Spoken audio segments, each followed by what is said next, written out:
का घूंघट। ये है देविका। देविका पढ़ी लिखी और मॉडर्न लड़की है, लेकिन उसकी शादी ऐसे परिवार में हुई है जो गांव में रहता है। भले ही ये 21वीं सदी है, लेकिन देविका की ससुराल वालों की सोच वो तो 18वीं सदी से आगे बढ़ी ही नहीं। आइए जानते हैं क्या होगा जब शहर की पढ़ी लिखी और मॉडर्न लड़की फंस जाएगी संकीर्ण मानसिकता वाले माहौल में।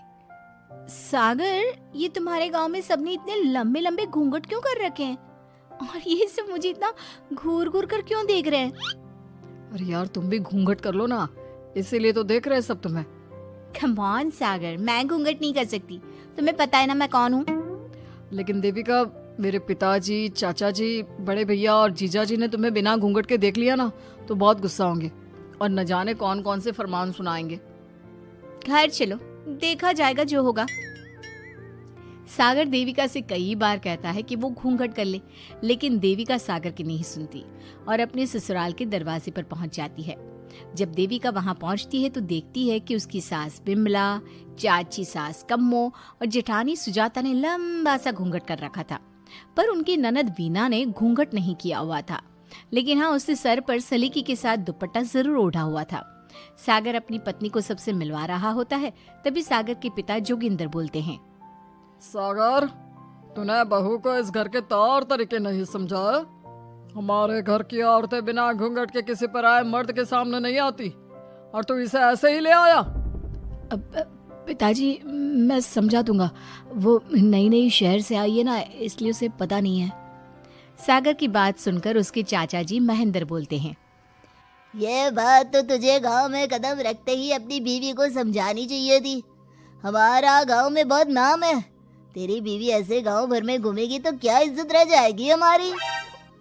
ये बोलकर जोगिंदर और महेंद्र वहां से चले जाते हैं। शाम को घर की सारी औरतें खाने की तैयारी करती है। खाना तैयार हो जाता है, लेकिन घर की कोई भी औरत खाना नहीं खाती। बहुत रात हो जाती है, तब देविका कहती है, सासू माँ, खाना बने हुए तो देर हो गई, रात भी बहुत हो गई है, हम लोग खाना क्यों नहीं खा रहे हैं? अरे बहू, ये क्या बोल रही हो?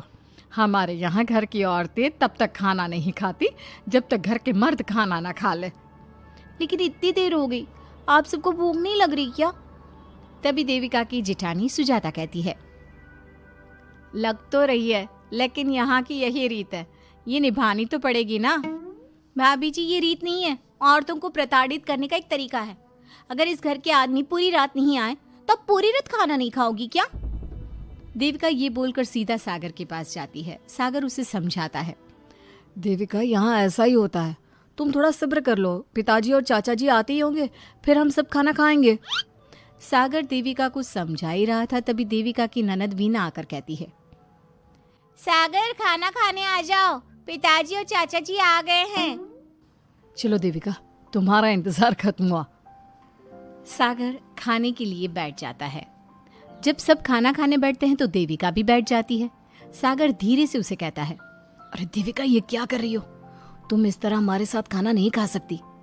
मगर क्यों सागर, मुझे भूख लगी है, सब लोग खा रहे हैं तो मैं क्यों नहीं खा सकती? ये हमारे घर का नियम है, पहले घर के आदमी खाते हैं और बाद में औरतें। लेकिन सागर, हमारे घर में तो ऐसा कोई नियम नहीं है।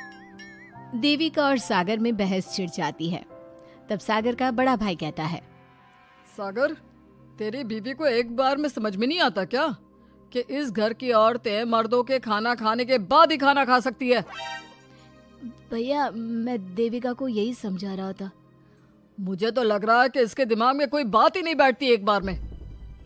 भैया, मेरे दिमाग में बात तब बैठेगी ना जब आपकी बात कोई ढंग की होगी।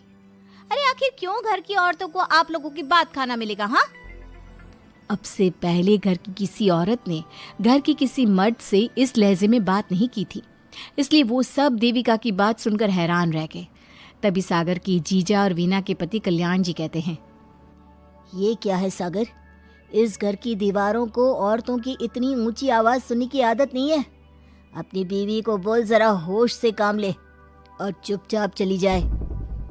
क्यों चली जाऊं मैं चुपचाप? इस घर की औरतें आपकी हर बात बर्दाश्त कर लेंगी, लेकिन मैं शहर की पढ़ी लिखी लड़की हूँ। आपकी कोई भी फालतू के रीति रिवाज मैं नहीं बर्दाश्त करने वाली। इस तरह देविका ने सारे घर की औरतों के लिए मिसाल पैदा कर दी।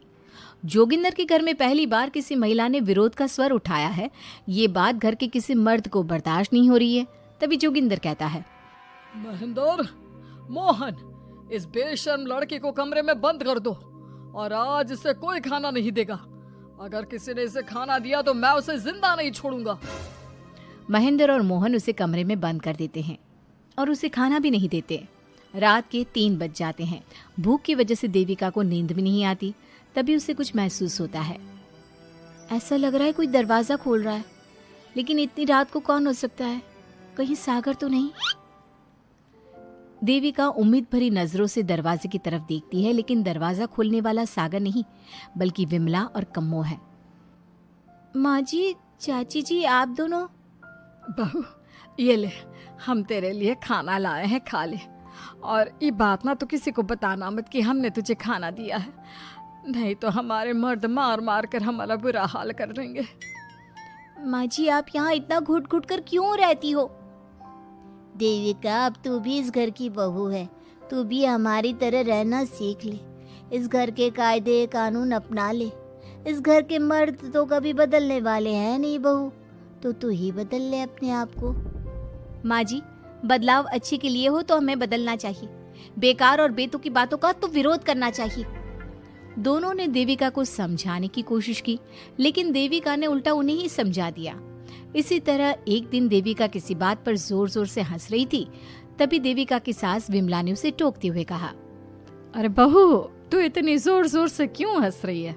हमारे घर की औरत इतनी जोर जोर से नहीं हंसती। विमला अपनी बहू को समझा रही थी कि तभी महेंद्र बोलता है, अरे कम्मो, कौन है ये औरत जो बेशर्मों की तरह जोर जोर से हंस रही है? तभी कम्मो और देविका बाहर आ जाती हैं। जी जी जी, वो मैं हंस रही थी चाचा जी, अब आप लोग हंसने पर भी पाबंदी लगाओगे क्या?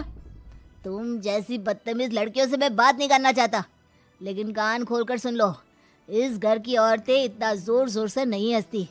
और हाँ, तुम्हें पहले ही बता चुके हैं कि इस घर की दीवारों को औरतों की तेज आवाज सुनने की आदत नहीं है। इस घर की दीवारों को आदमियों की ऊंची आवाज सुनने की आदत है, लेकिन औरतों की नहीं। चाचा जी, आपके घर की दीवारें तो बहुत दोगली है। हर पाबंदी औरतों के लिए क्यों चाचा जी? औरतें ये नहीं कर सकती, औरतें वो नहीं कर सकती। औरतें सांस ले सकती है या उस पर भी पाबंदी है? चुप हो जाना बहू, मत बोल और घूंघट कर ले। ये तेरे चाचा ससुर है, थोड़ा तो लिहाज कर। कम्मो के समझाने पर भी देविका चुप नहीं होती। वो महेंद्र से ऐसे ऐसे सवाल पूछती है जिनका जवाब उसके पास होता ही नहीं। महेंद्र गुस्से से सागर को आवाज देता है। महेंद्र की आवाज सुनकर घर के सभी आदमी बाहर आ जाते हैं। जी जी चाचा जी, आपने बुलाया? अपनी मुंह जोर बीवी को यहाँ से ले जाने तो कुछ अनर्थ हो जाएगा। क्या हुआ चाचा जी? तेरी बीवी जिस तरह से मुझसे बात कर रही है, छोटे बड़े की तमीज नहीं है इसे। कम से कम 7 दिन तक ये कमरे से बाहर नहीं निकलनी चाहिए। अगर इसे मैंने कमरे से बाहर देख लिया तो किसी की खैर नहीं, समझे? पर मैंने कुछ गलत नहीं बोला। सागर जो सच है मैंने वही कहा है। देविका, चलो मेरे साथ। लेकिन सागर, मेरी बात तो सुनो। सागर देविका को वहां से ले जाता है। इसी तरह से कई दिन बीत गए। अब देविका अपने ससुराल में हर गलत बात का विरोध करने लगी, लेकिन जितना ज्यादा वो विरोध करती, उसके ससुराल वाले उस पर उतना ही ज्यादा अत्याचार करते। अब देखना यह है कि देविका अपने ससुराल वालों के अत्याचार को यूं ही सहती रहेगी। क्या उसके ससुराल में घूंघट में औरतों का दम इसी तरह घुटता रहेगा? अगर आप इन सवालों के जवाब जानना चाहते हैं ना, तो हमें कमेंट करके ज़रूर बताइएगा। और हमारी स्टोरी को लाइक, शेयर और चैनल को सब्सक्राइब करना ना